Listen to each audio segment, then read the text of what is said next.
Hola, me es un gusto saludarles y darles la más cordial bienvenida al canal de la Iglesia Primitiva, donde hoy compartiremos el tema Gelassenate, desligue deliberado.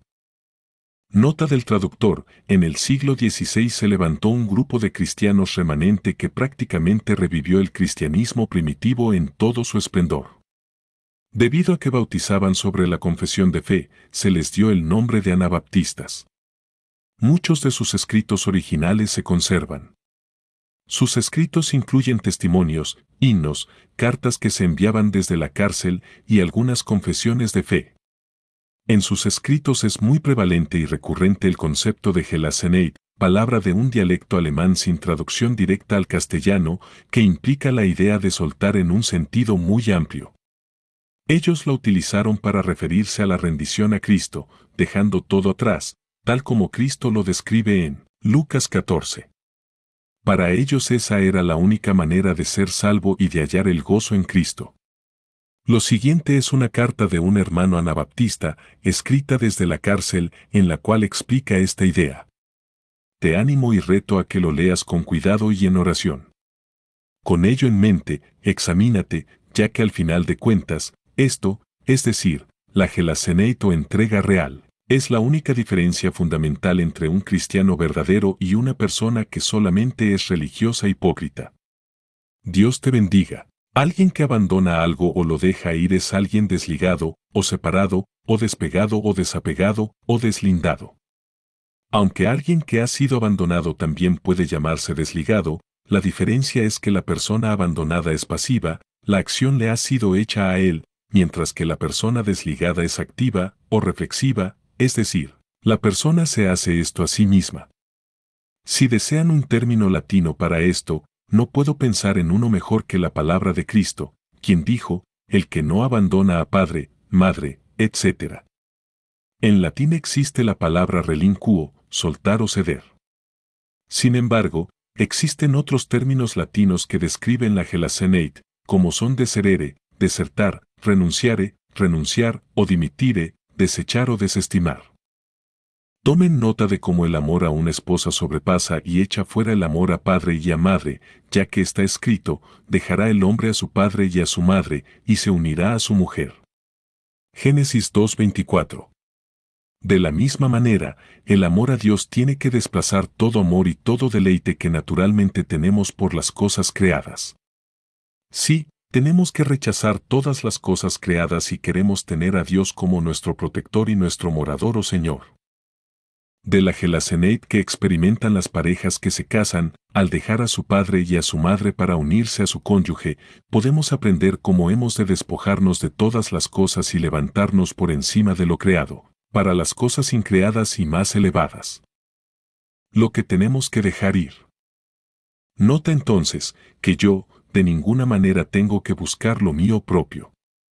La palabra mío incluye mi honor, mi beneficio, mi dolor, mi deseo, mi desagrado, mi recompensa, mi sufrimiento, mi vida, mi muerte, mi tristeza, mi gozo, y todo lo que pudiera afectar a una persona, ya sea en los bienes materiales o en las cosas que afectan al cuerpo o al ser interno, como el intelecto, el poder de la voluntad y los deseos. Todo a lo cual se puedan aferrar el ego y el yoísmo tiene que irse y tenemos que desprendernos de ello, si es que vamos a estar desligados. Y tenemos que continuar en este camino, no solamente comenzar en él. Tengo que estar tan completamente sumergido en la voluntad de Dios como para verdaderamente haber muerto a mí mismo. Por lo tanto debo desear ser clavado en una cruz vergonzosa y cruel y tener un santo pavor de mí mismo, llegando a estar avergonzado de mis pensamientos, mis deseos y mis acciones egoístas. Como si fueran un terrible vicio que tiene que ser evitado, tal y como uno evitaría una infección con pus amarillenta. Debo ver mi inhabilidad para hacer el bien y por otro lado mi capacidad de inclinación hacia todo lo malo, castigable y vergonzoso. Busca solamente lo necesario. No debo buscar nada de las cosas creadas, sino solamente las que sean necesarias para sobrevivir. Tenemos que buscar a Dios, pero no debemos buscar las cosas creadas, a menos que sean para servir a Dios, tal como una persona enferma come su alimento con gran inquietud, por pura necesidad. o como una medicina para la supervivencia, pero no por mero placer. Sí, el comer y el beber son necesidades del cuerpo, pero una persona temerosa de Dios hace tales necesidades con gran temor, siempre estando diligente en no olvidar que aquel que le dio la comida y la bebida es solamente Dios. Cristo lo dice con palabras muy claras: el que no renuncia a todo lo que posee no puede ser mi discípulo. Lucas 14:33. Noten cuán amarga y cuán dura y severa es la escuela de Cristo, y qué aterradora y lastimosa es para nuestro intelecto, nuestra voluntad y nuestra naturaleza. Noten también que Cristo tenía razón al decir: y el que no lleva su cruz y viene en pos de mí, no puede ser mi discípulo. Lucas 14:27. Y esto es cada día. Lucas 9:23. Cristo nos enseña que la clase de Gelaseneit que rinde todo es una cruz diaria que tenemos que cargar sin descansar. Más bien, tenemos que seguir a Cristo y estar en donde Cristo está en voluntad, pensamiento, amor, deseo y sufrimiento en las manos de Dios. Todo lo nuestro tiene que fusionarse con la voluntad eterna de Dios y llegar a ser nada. Cristo no habló de esta virtud solo una vez o en momentos emotivos o de despedida. Más bien, Él dijo muchas veces, y frecuentemente en un epílogo, que un aprendiz suyo tiene que hacer lo mismo que aquella persona que esté considerando construir una casa o una torre. Tendrá que verificar su bolsa o petaca y contar su riqueza para ver si puede terminar tal edificio. Cuando vea que es suficientemente capaz, entonces puede comenzar a construir. Todos los cristianos tienen que hacer lo mismo. Aquellos que desean ser estudiantes de Cristo primero tienen que considerar y reflexionar sobre todas las cosas. Sí, al final, tienen que decirles adiós y rendirlas de tal manera y con la intención de alguien que finalmente deja ir algo que odia y que ya no quiere para sí mismo. A esto se le llama renunciar, a dejar ir algo y ahuyentarlo de uno. Cualquiera que rinda todas las cosas de esta manera puede ser un discípulo y aprendiz de Cristo. El alma tiene que estar sin forma, esto es, desnuda y desierta o vacía de todas las cosas creadas, si es que va a recibir a Dios y a permitir que Dios posea, reine y adorne en ella, tal como la primera creación, de los cielos y la tierra. Hasta que podamos despojarnos de todo lo creado, no debemos ni soñar con llegar a ser discípulos de Cristo.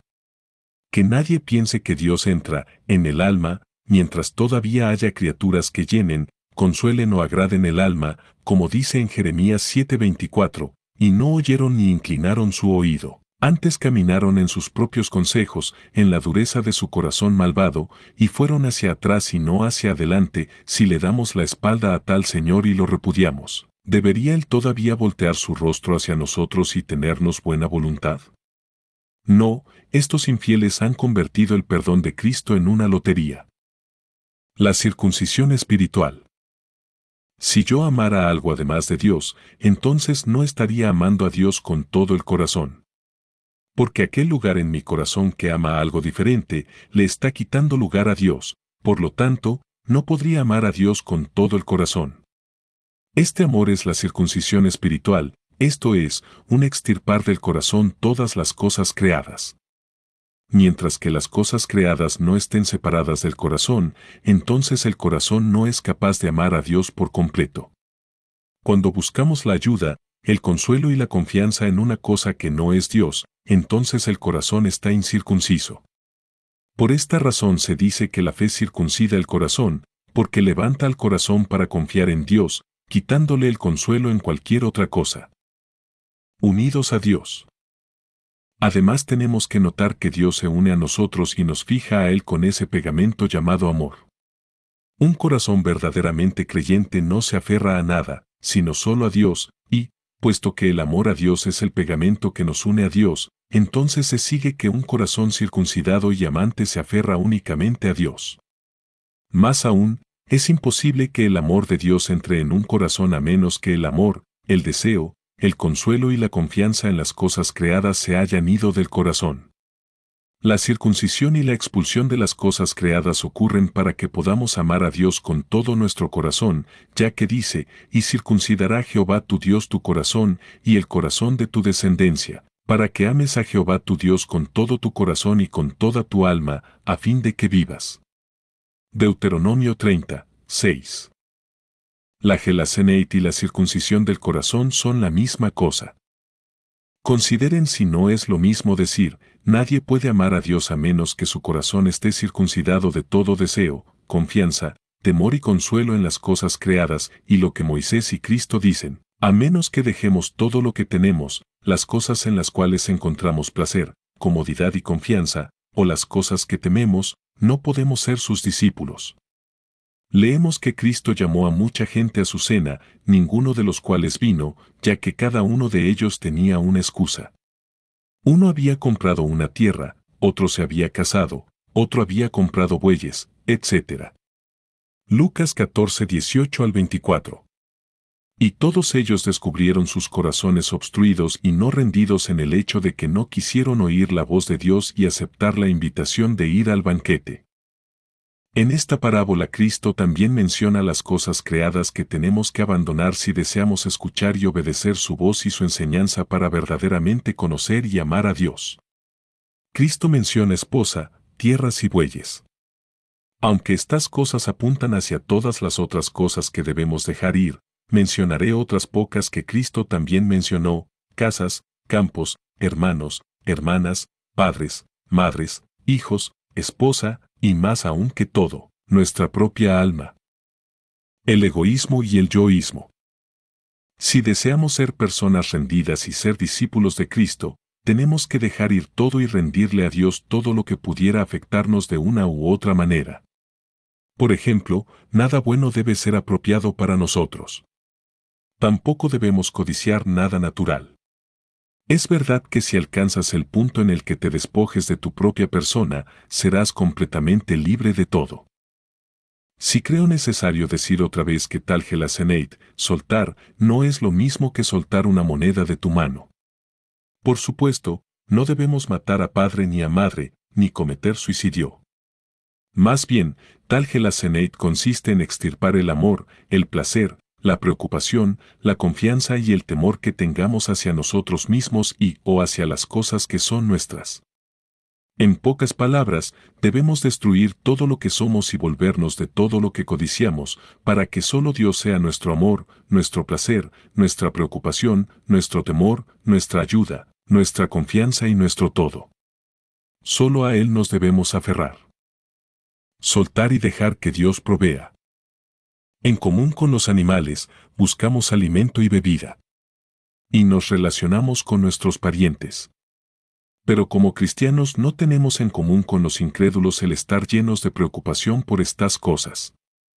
Tenemos que estar libres de la preocupación, como los animales, y disfrutar el alimento solo como una necesidad, tal como lo hacen las vacas. Sin embargo, somos peores que caballos y mulas porque comemos y bebemos más de lo necesario y de lo que es bueno para nuestra salud. Airamos a Dios cuando hacemos de nuestro vientre nuestro Dios. Tenemos que abrir los ojos y observar a los lirios, los árboles y los pájaros y aprender de estas criaturas. Veamos quién es el que las alimenta y las viste y cómo ellas no se preocupan. Pero porque nos preocupamos por el vestir, por un lugar donde descansar y por alimento y bebida, entonces nos aferramos a estas cosas creadas. Pero Cristo ha dicho sobre esto: oh, hombres de poca fe.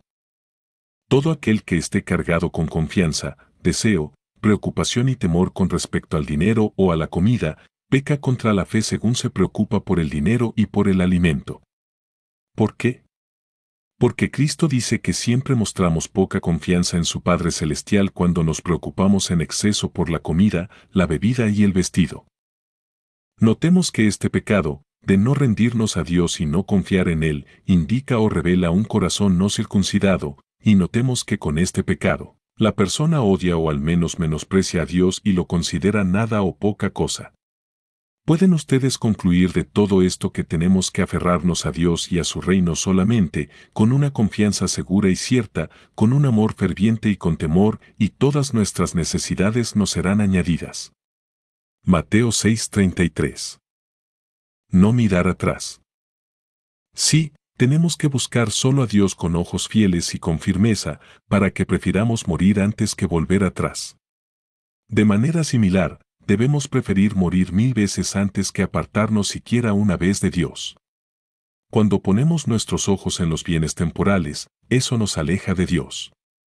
Cristo lo dice de esta manera, y Jesús le dijo, ninguno que poniendo su mano en el arado mira hacia atrás, es apto para el reino de Dios.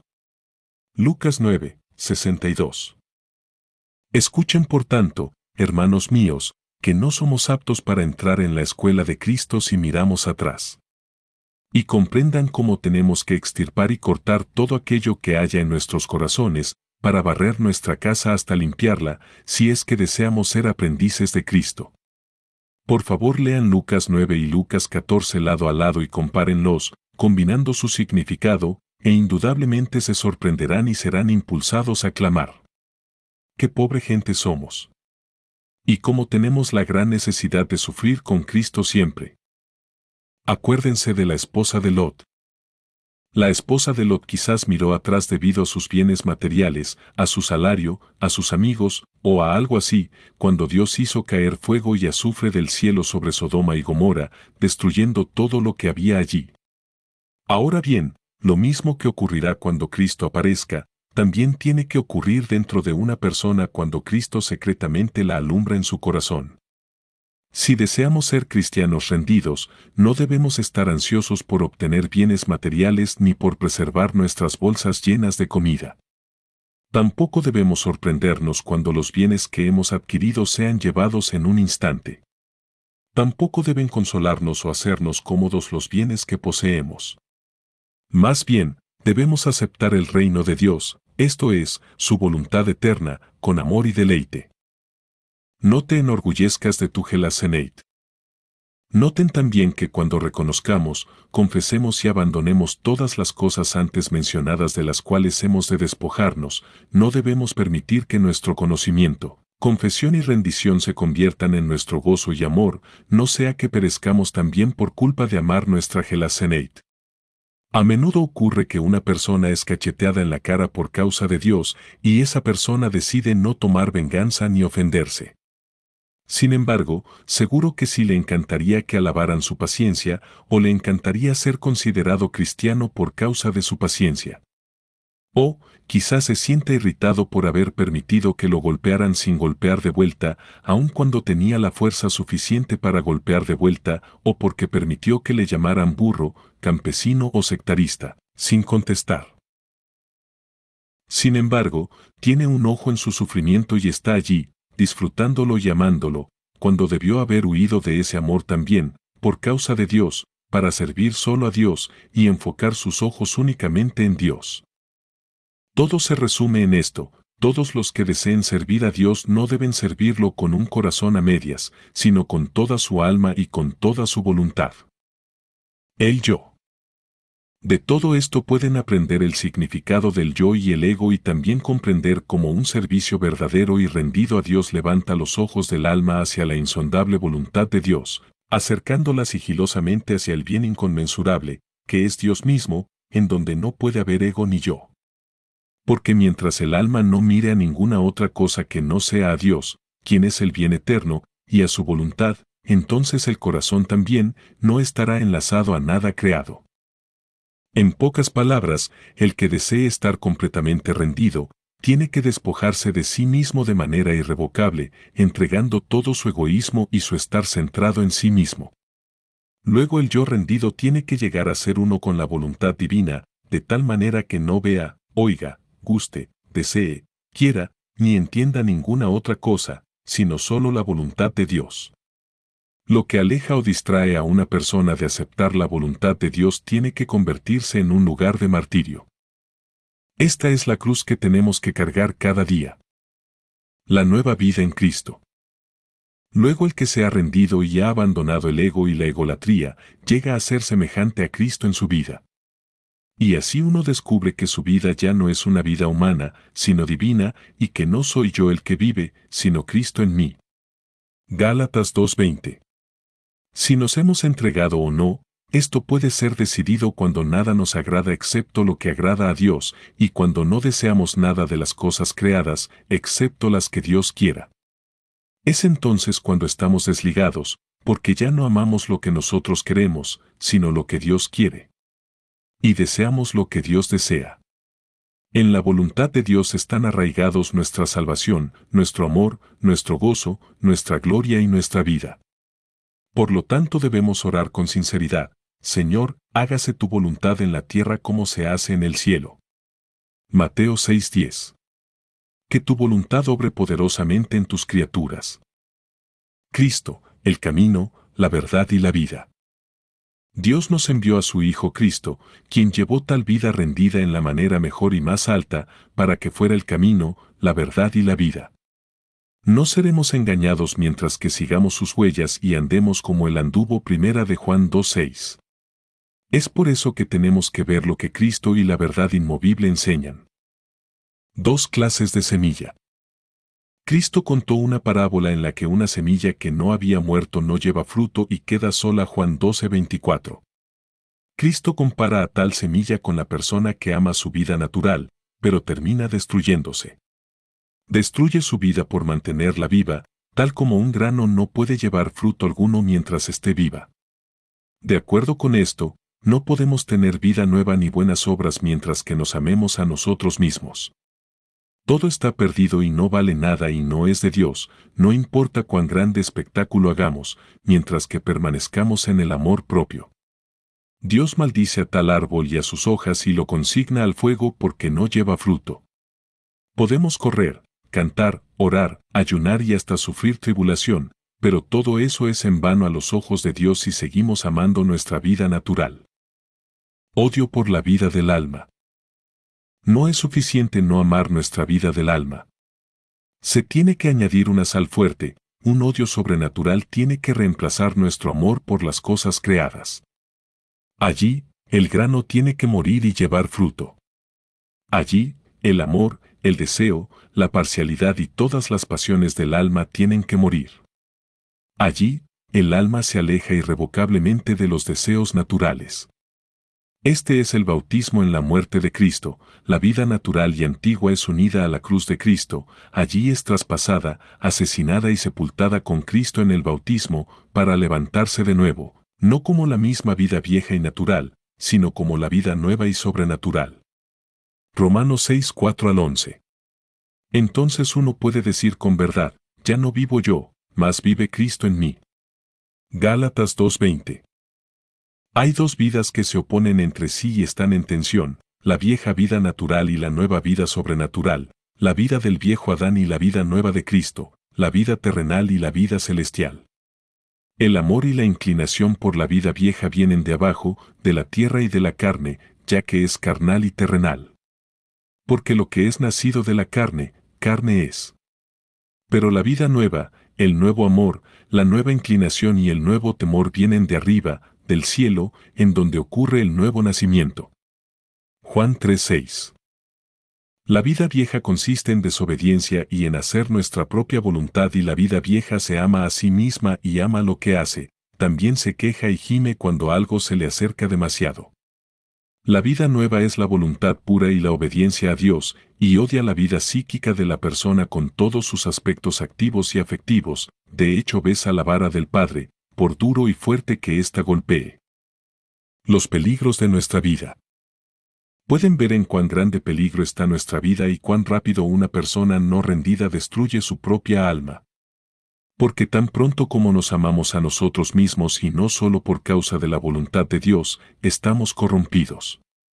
Supongo que la Gelaseneit también puede verse en las palabras de Moisés: consagrarás a Jehová tu Dios todo primogénito macho de tus vacas y de tus ovejas, no te servirás del primogénito de tus vacas, ni trasquilarás el primogénito de tus ovejas. Deuteronomio 15:19. ¿Qué más nos indica esto de no servirnos del primogénito de nuestra vaca, sino que no debemos servirnos a nosotros mismos con los dones de Dios? Los primogénitos le pertenecen a Dios. Todos los buenos dones y todo lo que Dios quiere, Él lo crea en sus siervos, y todo lo que es bueno le pertenece a Dios, no a nosotros mismos. Por esta razón, no debemos servirnos a nosotros mismos, sino a Dios, con las cosas buenas. ¿Y qué significa que no trasquilemos al primogénito de los corderos, sino que no debemos buscar nuestro propio beneficio, ventaja, honor, gloria, o ninguna otra cosa para nuestro provecho, en todas las cosas que Dios ha consagrado para sí mismo, que de hecho es todo lo que Dios ha creado. La fe. Cristo no se esconde de los que pueden creer. Busquen la gloria que viene del Dios único, si es que desean creer. Juan 5:44. Dice Cristo. Cuando la gloria, el honor, la alabanza, la voluntad y el amor de Dios reinan en nosotros con poder, entonces el ego, el yo y el ensimismamiento tienen que atrofiarse y llegar a ser nada. Esta es la mera característica y naturaleza de la fe, ver la gloria de Dios y nuestra propia vergüenza, ver la virtud y fuerza de Dios y nuestra debilidad, ver algo de Dios y ver nuestra nada. Por lo tanto es imposible tener fe y permanecer fuera de la Gelasseneit, porque el honor de Dios tiene que estar dirigido hacia Dios y no hacia nosotros mismos. Donde no hay Gelasseneit, no hay fe. Puro amor. Cristo también dice, pero yo los conozco a ustedes, y sé que el amor de Dios no habita en ustedes. ¿Y cómo pueden ustedes creer, si se honran los unos de los otros, pero no buscan la honra que viene del Dios único? Juan 5:42, 44. El amor de Dios y el amor de nuestra vida del alma no pueden permanecer juntos. Ahora bien, puede ocurrir que efectivamente abandonemos tierras, padres, hijos y esposa, y que aún así no estemos rendidos en nuestro corazón. Esto ocurre cuando amamos y disfrutamos el rendir de estas cosas. Pero lo que sea que yo ame, lo debo amar por causa de Dios y porque eso agrada a Dios. Si amo a una persona por el gozo que eso me produce o por obtener un beneficio propio, entonces debo soltar el amor a tal persona cuando es contra Dios. La razón de nuestra creación. Dios nos creó para las buenas obras, las cuales Él también hizo para que anduviésemos en ellas. Efesios 2:10. Si hay un buen pensamiento, una buena voluntad, una buena existencia, o una buena obra en nosotros, Dios solamente es el creador de ello. No tenemos el derecho de reclamarlo ni vanagloriarnos en ello como si nosotros fuéramos el origen de ello. Si nos atribuimos a nosotros mismos algo que no tenemos derecho de reclamar, entonces le robamos a Dios lo que es suyo. Y la falta de rendición es ser un ladrón contra Dios, ya que estamos reclamando algo que no es nuestro. Si Dios mueve a una persona a hacer el bien, es como una vara que está siendo movida. No podemos apropiarnos de lo que ocurre por medio del poder de Cristo en nosotros, así como no podemos atribuir poder a una vara muerta que está siendo movida. Pronto escribiré más sobre este tema. Mientras tanto, sean varoniles y fuertes en su deseo hacia Dios. Amén. Andreas Rudolf Bodenstein von Karlstadt, 1486 a 1541, traducido por Josué Moreno. Que la paz y la gracia del Señor Jesucristo esté con ustedes.